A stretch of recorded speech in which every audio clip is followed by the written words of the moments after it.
Et oui, petite vidéo pour débrief, une partie faite il y a quelques années en tournoi à mon club. Donc c'était un Open de Noël en 2019. Alors pourquoi cette partie? Bah déjà parce que c'est une belle partie tactiquement intéressante contre un joueur pas mauvais du tout. À l'époque, au moment des faits, qui était classé 1866 Elo. Euh, donc ça c'était en 2019. Euh, C'était avant la compression Hello, bien évidemment, parce que depuis la compression du mois de mars 2024, il y a beaucoup de joueurs qui ont pris des points. Moi-même, j'ai pris des points. J'étais 1650 à peu près. Actuellement, je suis 1780. Voilà, donc les informations de la partie, c'était la ronde 3. Donc c'était contre un joueur de mon club. J'avais les blancs, il avait les noirs. Alors pourquoi je débrief cette partie d'il y a, euh, d'il y a 6 ans, un peu presque 6 ans. Eh bien tout simplement parce que j'ai découvert que cette personne-là avait une chaîne YouTube et du coup ça m'a fait penser à lui et je me suis dit ah mais j'ai fait une partie contre lui en tournoi et elle est assez intéressante donc c'est peut-être l'occasion de la présenter. Voilà. Donc voilà, donc là, je viens juste de rentrer la partie depuis la feuille de partie. Donc c'est une feuille papier carbone d'il y a 5 ans.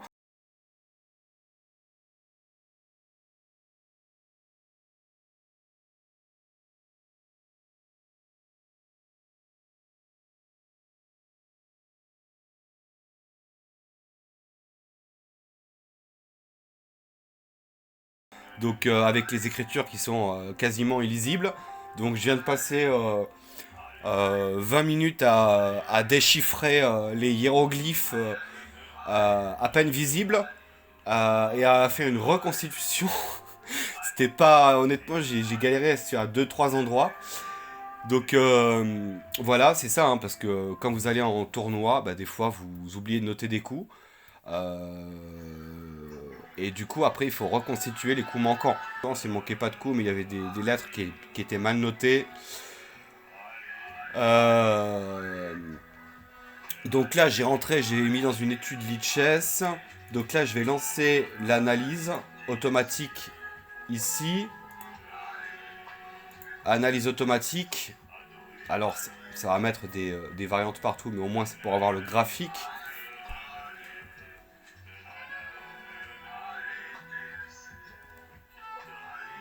Je réfléchis un truc. Euh, voilà.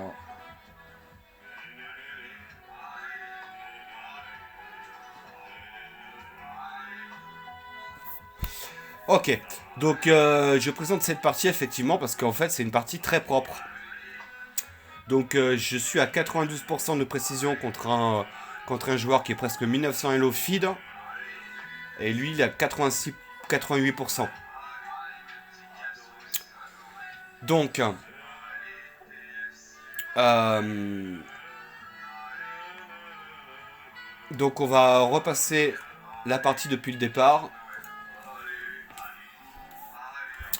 Donc je suis un joueur de 4. Mon répertoire a légèrement évolué depuis 2019, mais je jouais déjà quasiment tout ce que je joue aujourd'hui. Donc E4, je joue encore aujourd'hui. E4, D6, ok. F4, je joue toujours aujourd'hui. Et là, il joue E5, ok. Cavalier F3. Et là, il joue un coup un peu étonnant. J'ai pas l'habitude qu'on me fasse ça. Mais lui, il a l'air de connaître, visiblement, comme il joue ça. Cavalier D7. Moi, j'en envoie fou C4. D'accord. Euh,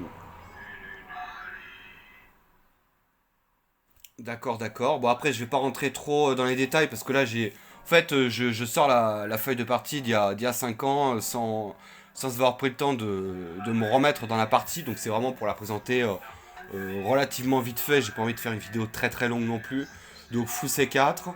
Donc, ça respecte les principes de l'ouverture. On prend le centre, on développe ses pièces mineures, on prépare son roc. Ensuite fou E7. D4. On continue de prendre le centre. Ça fait partie toujours des principes de développement. Et là, il attaque mon fou. Donc mon fou, je peux pas laisser ici. Je recule mon fou. Ensuite, pion prend ici. Cavalier prend. Non, j'ai fait dame prend, d'accord. Effectivement, cavalier prend. Alors dame prend, cavalier prend. Ce serait pas un bon coup. Parce qu'on déplacerait 2 fois une pièce qui a déjà bougé en affaiblissant l'aile roi, parce qu'en fait on enlève un défenseur du roc, même si on peut toujours défendre avec le pion ici, mais ça affaiblirait la structure. Mais en l'occurrence dame prend, ça pose pas de problème. Donc cavalier prend, ce serait un mauvais coup. On peut le voir hein, ici là. C'est même pas marqué d'ailleurs. Dame prend. Ensuite, cavalier F6 ici. Cavalier F6, ça n'attaque rien. Pour l'instant, il n'y a pas de problème. On peut faire à peu près ce qu'on veut. Là, C4. Du coup, j'ai le temps de faire C4. Alors là, j'ai fait C4. Je vais enlever les flèches. Quand même. Là, à ce moment-là, j'ai fait C4. Alors, il faut que je me remette dans le bain pour savoir, au moment des faits, ce que j'ai voulu faire. Alors, là, c'est un peu ambitieux, quoi. Donc, je sais pas si je vais... à pousser le truc à ce point-là. Je sais que j'avais fait C4, j'avais réfléchi longuement. Après, c'est une partie longue. Hein. C'est des parties en 90 minutes, plus 30 secondes par coup, plus 30 minutes au 40e coup. Donc, c'est des parties qui peuvent durer jusqu'à 6 heures. Donc, on peut très bien passer 20-30 minutes à réfléchir sur un coup si on en a besoin. Voilà, donc là c'était vraiment le format, je crois que c'était le format long. Alors est-ce qu'il y a,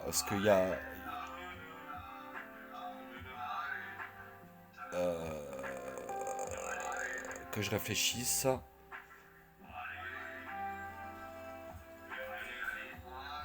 Ouais, ouais. Donc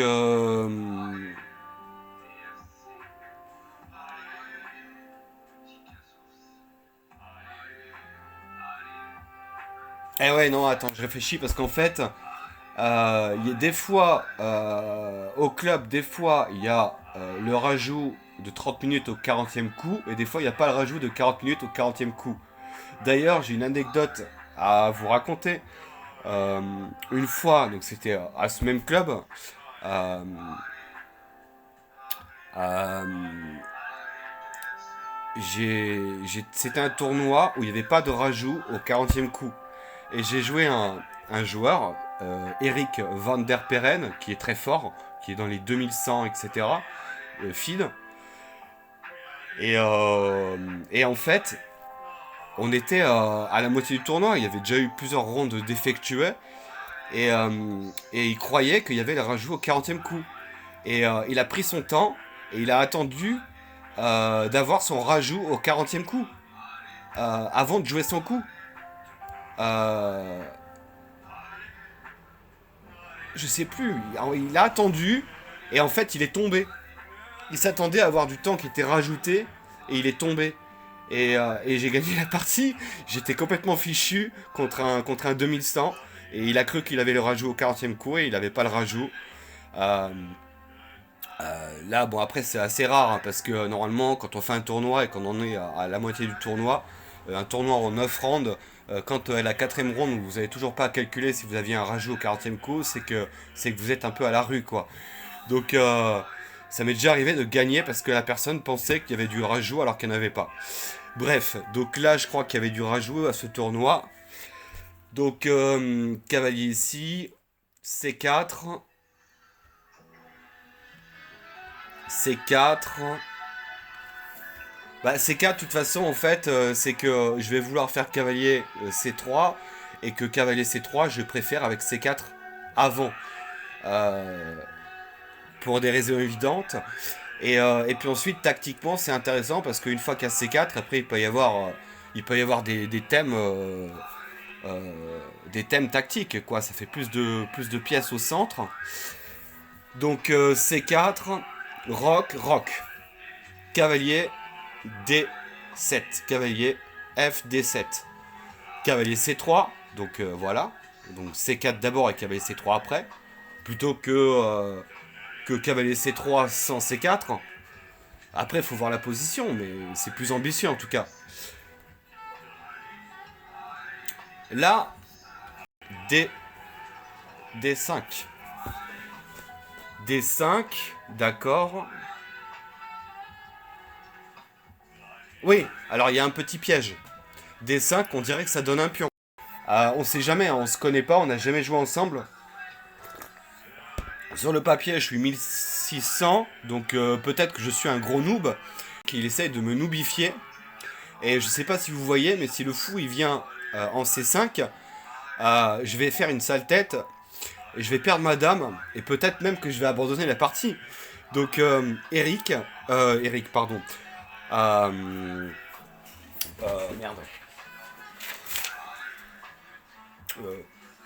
Yves, pardon. Yves, il a tenté de me noobifier et il s'est dit peut-être qu'il va pas le voir. Et s'il laisse l'alignement dame-roi, peut-être que je gagne la partie et que je rentre chez moi tranquille au bout de 10 minutes de jeu. Donc moi, évidemment, je l'ai vu, donc j'ai bougé mon roi. Et prise une fois. Prise une fois, d'accord. Donc bah là, je vais pas laisser le pion. Prise. Là, prise, parce qu'un fou, c'est toujours...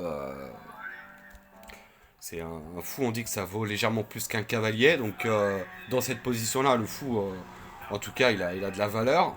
Donc cavalier prend, surtout que son cavalier en B8, il fait pas très envie, franchement. En B8, en B6, pardon. Cavalier prend, dame prend. Il fait pas envie, mais il remet un cavalier, quoi. Cavalier ici, mais après, il gagne c'est actif. Il gagne un temps.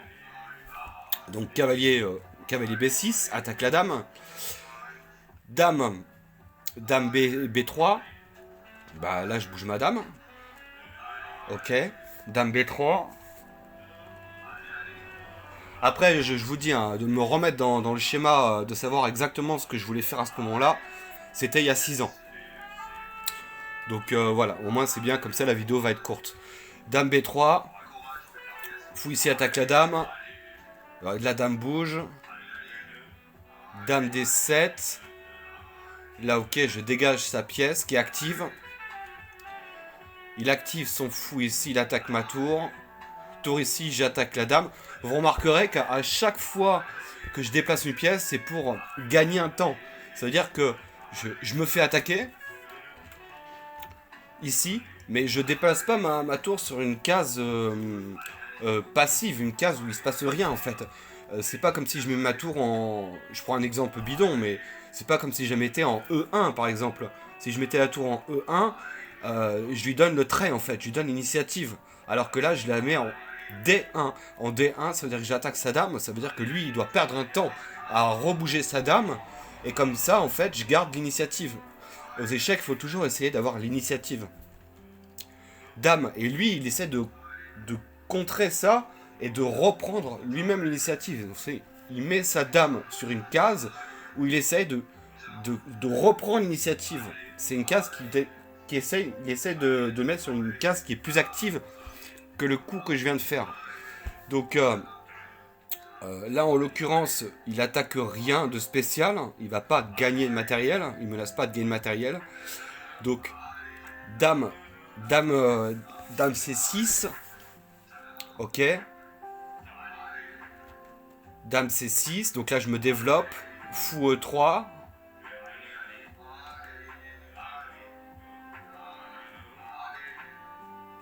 Fou E3, d'accord. D'accord. F6. Dame ici. Je renforce en fait sur les cases noires et sur cette diagonale parce que lui-même il peut essayer de prendre le contrôle de cette diagonale parce qu'il a un fou de case noire, il a la dame. Donc au moins je mets une batterie fou dame. Tour ici. Cavalier ici, j'attaque son fou. Je pose une question à son fou dans le jargon échecien. On appelle ça poser une question. C'est officiel, hein, c'est un terme officiel. En tout cas, je sais pas si c'est vraiment officiel, mais dans les vidéos les plus Je veux dire, moi j'ai découvert ça dans les vidéos Diagonale TV, où il parle de poser une question à une pièce. Euh, Ça se dit vraiment. On interroge la pièce, on lui pose la question de savoir est-ce que tu veux rester ici, est-ce que tu veux t'échanger, est-ce que tu veux, etc. Enfin, c'est une manière de formuler.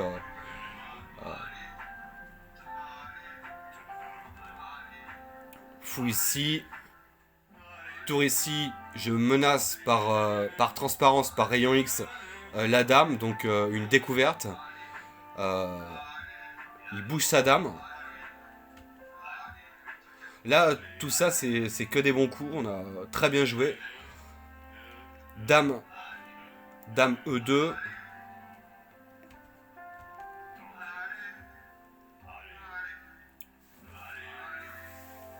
Ok. Ça muselle mon cavalier. Donc vous voyez que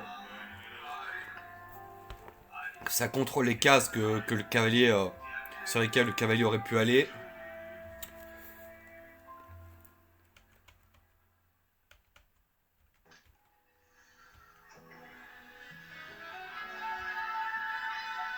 Ouais.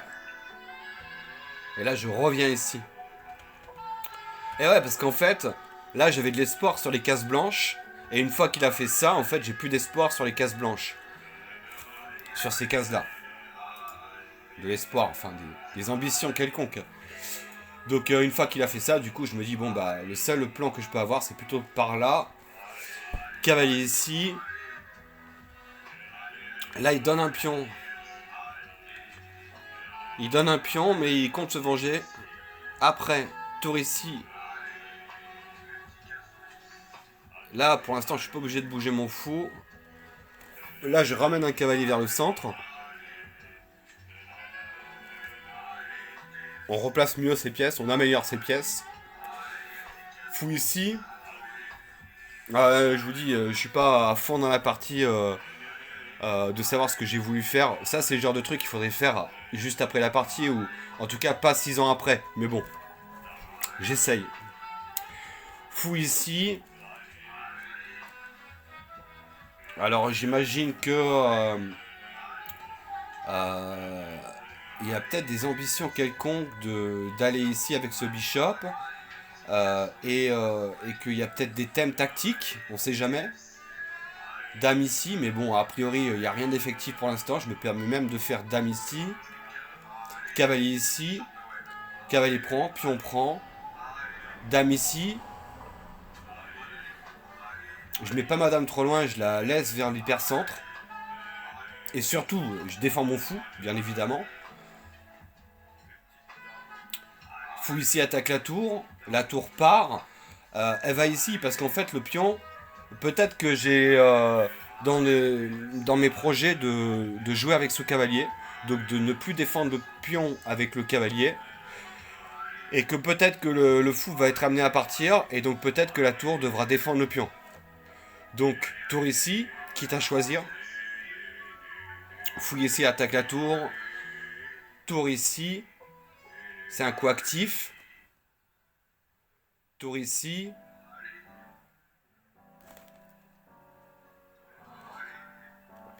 Première imprécision de la part de Yves. Donc tour ici. Alors là, j'avais pas noté le temps. Il faudrait noter le temps. D'autres joueurs de compétition notent le temps quand ils font des vidéos, tout ça. Moi à l'époque, je ne me souciais pas de tout ça, je faisais pas du tout de vidéos. Je notais pas le temps, mais je sais que là, on commençait à rentrer dans le Zeitnote. Et on avait déjà joué pendant 2 heures, 2 heures et demie, un truc comme ça, voire un peu plus, je ne sais plus. Et d'ailleurs, pour la petite anecdote, je commençais à sentir, euh, à être, comment dire, euh, pas, pas fatigué, mais j'avais besoin d'un petit remontant pour la fin de la partie où je sais plus, mais j'y croyais vraiment, quoi. Je me suis dit, bon, c'est une bonne partie, ça se passe bien. Je pense que je peux l'avoir. Je sais plus, il y avait des éléments qui me laissaient présager de bonnes choses. Et à un moment donné, je me suis dit, bon, allez, il faut pas se laisser aller, il faut prendre un petit remontant. Et là, je vais vous raconter la petite anecdote. Ça s'appelle Oreo. Oreo. C'est pas le chocolat blanc, c'est le chocolat noir. C'est pas lui, c'est lui. Donc je recommande fortement à tous les joueurs de tournoi de consommer cette substance. Je me rappelle qu'à ce moment-là, à peu près par là, j'ai ouvert un sachet de Oreo et j'ai mangé pendant que je jouais. D'une main, je mangeais, je dévorais euh, un paquet de Oreo et de l'autre, je continuais à jouer mes coups et à réfléchir à la partie. On était dans nos high notes et on était. Ça commençait à devenir tendu. Il devait nous rester dans les 10 minutes chacun ou quelque chose comme ça. Et là, j'ai pris un produit dopant non illicite. Voilà. Donc petit clin d'œil à tous les bolos là qui font du culturisme, qui prennent qui se shootent, qui prennent des compléments alimentaires, des protéines et même qui se foutent des aiguilles dans les veines, etc.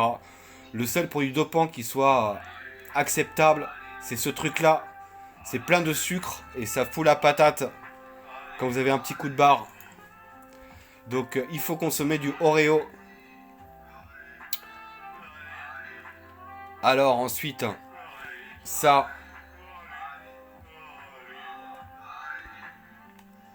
Tourissi, donc je sais plus du tout pourquoi Tourissi. Je sais qu'il a commencé à tenter un coup de Trafalgar. Il a essayé de me Trafalgardiser, mais je me suis pas laissé faire. Tourissi, Fouissi, Tourissi. Là, ça sent le sapin là. Il commence à coulisser une dame, une Tourissi. Il y a une paire de fous ici. Il y a la dame qui va arriver. Je sais qu'à ce moment-là, j'étais pas tranquille, mais en fait, il a essayé de me bluffer, quoi, en fait. Il a essayé de me faire peur, mais moi, je marche pas au bluff. Donc, tour ici. Là, en fait, je réactive mon fou. Alors, je sais plus du tout ce que j'avais en tête.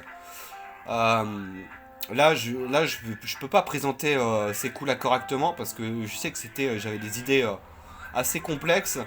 Et je sais plus du tout pourquoi. En tout cas, le fou, il attaque le pion. Le pion, il a l'air d'être attaqué 2 fois et défendu une fois. Mais bref, bon, je vais pas rentrer dans les détails. Là, il défend le pion, donc le pion n'est plus prenable. Là, je défends le pion A3. Comme ça, je vais pouvoir un jour bouger la tour et jouer avec ma tour. Et le pion n'est plus prenable. Donc je suis tranquille. Là, il continue son plan de Trafalgar. Il me fait fou ici. Là, j'active la tour. Je la ramène là où ça se passe. Hein. L'action, elle est par là, de ce côté de l'échiquier. Donc je joue de ce côté de l'échiquier. Et là, voilà, il continue son plan de Trafalgar. Là, il essaie de tenter un truc un peu malsain. Et on est vraiment... on n'a plus de temps, on est en crise de temps. On est en Zeitnot. Donc ça vient de l'allemand. Et ça signifie manque de temps. D'ailleurs, je sais pas pourquoi, mais il faudra... il y a 2 termes que je connais aux échecs. Il y a le Zugzwang et le Zeitnot. Et c'est 2 termes allemands. Donc pourquoi est-ce que ça a été repris de l'allemand? Je ne sais pas. Et il faudra savoir. C'est comme par exemple la prise en passant. C'est un terme qui a été repris du français. Et même les Anglais, les Américains, ils prononcent en passant. Avec leur accent américain. Il n'y a pas de traduction à prise en passant. La prise en passant, c'est un terme qui reste en français. Et le Zuzang, c'est un terme qui reste en allemand. Même si vous parlez une autre langue, vous devez la prononcer dans cette langue-là. Donc, dame ici, monsieur, il menace un mat en fait. Donc là, je parle mat. Alors, je parle mat, mais c'est pas le meilleur coup. Alors, oui, ah oui, parce qu'en fait, effectivement, parce qu'en fait, il y a fou prend. Fou prend, il faut pas avoir peur. fou prend, dame prend, ça part le mat. Si les blancs ils font fou prend, il n'y a pas dame prend, mat. Donc en fait, le meilleur coup c'était fou prend. Ici. Là. Donc, mais après, quand vous êtes en partie, vous avez la pression et vous aimez pas laisser des menaces de maths, des trucs un peu qui font peur, quoi. Donc, on préfère se rassurer en général. Ça, c'est la variante, merci. Donc, un petit coup de H3, c'est toujours plus rassurant. Donc, H3, il n'y a plus jamais de maths. Là, j'avais dû le calculer. Je crois que, pour être exact, je crois que le paquet de Oreo, je l'avais mangé à peu près par là. Voilà. À peu près par là. Je me rappelle que quand j'ai fait ça, quand il y a eu ça, je venais juste de finir de consommer mon paquet de Oreo. Là, il y a eu cavalier prend, dame prend. Et en fait, euh, c'est à partir de là que c'est pas bon. Parce qu'en fait, là, il est déjà foutu. Parce qu'en fait, cavalier prend, dame prend. Et en fait, là, il est dame échec. Et ouais, en fait, là, j'ai vu le coup. Le coup qui tue. Dame échec. Et en fait, il a abandonné. Donc, Yves a abandonné. Parce que je ne sais pas si vous voyez, mais il y a une tactique. Il y a une dame qui est non protégée ici. Ici. Il y a une dame qui est ici. Il y a évidemment une découverte ici. Et il y a une tour. Je fais attention au clic droit parce que je suis sur Opéra. Et il y a un échec ici. Donc voilà. Donc échec au roi. Quelque chose qui bloque l'échec. Et dame prend dame. Et il y a une dame de moins pour les noirs. Donc il y a une tactique. Alors. Donc en fait. Cavalier prend. Dame échec. C'est cet échec qui défonce quoi en fait. Échec. Alors je sais que j'avais eu peur. Parce qu'en fait il a été fair play. Mais je trouve qu'il a abandonné peut-être un peu vite. Parce que il aurait fallu jouer quelques coups encore. Parce qu'en fait tout n'était pas forcé. Et en plus à l'ordi on voit bien que l'avantage n'est pas... c'est pas extrême en fait. Il y a une pièce mais bon il faut jouer les coups. C'est une partie homologuée. Je sais, au moment de la partie, je sais que pour moi, je calculais et je me suis dit, c'est pas encore fini. Je calculais quoi? Après, il y a une dame de moins, ok. Mais j'avais calculé quoi en fait? J'avais calculé quoi? Que je m'en rappelle.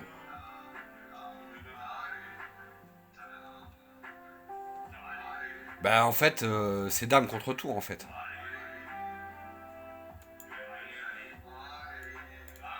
Je sais plus ce que j'avais calculé. Il y avait roi ici, il y avait roi ici.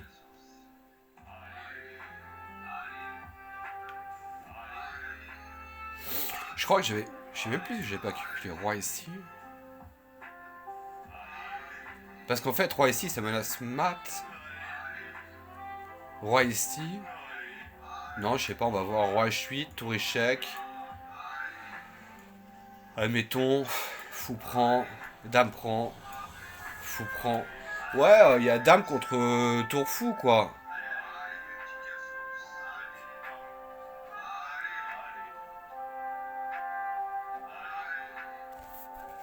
Ouais, je sais pas, non. Dame contre tour fou, ça fait 5, 6, 7, 8, ça fait 8 points. Mais bon...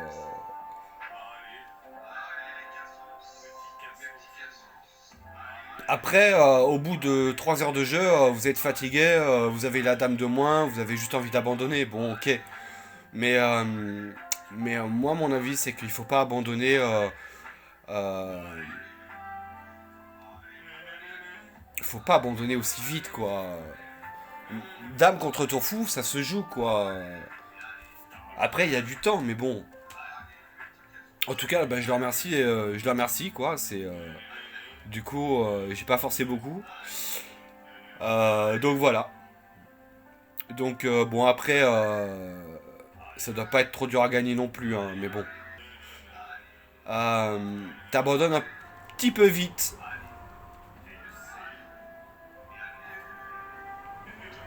C'est pas une dame nette quoi.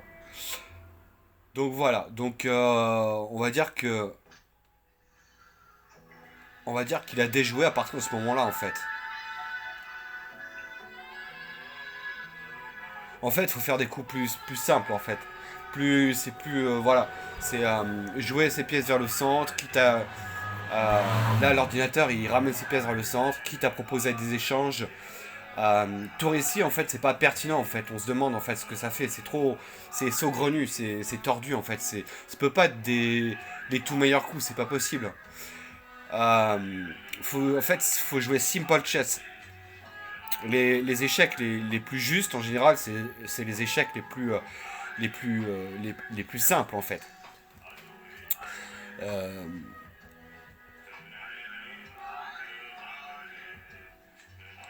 il faut pas chercher des trucs trop tordus en fait, parce que c'est jamais les meilleurs trucs.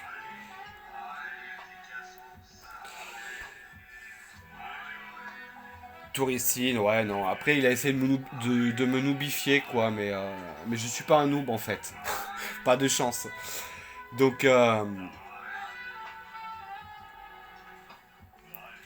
j'ai bien joué cette partie quand même, hein.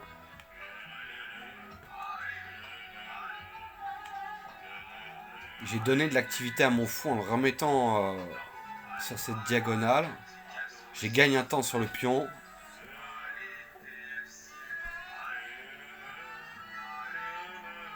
Bon, ça fait déjà une vidéo de 32 minutes. Donc, je vous mets un lien vers l'étude en description de la vidéo. Et puis voilà, bah écoutez,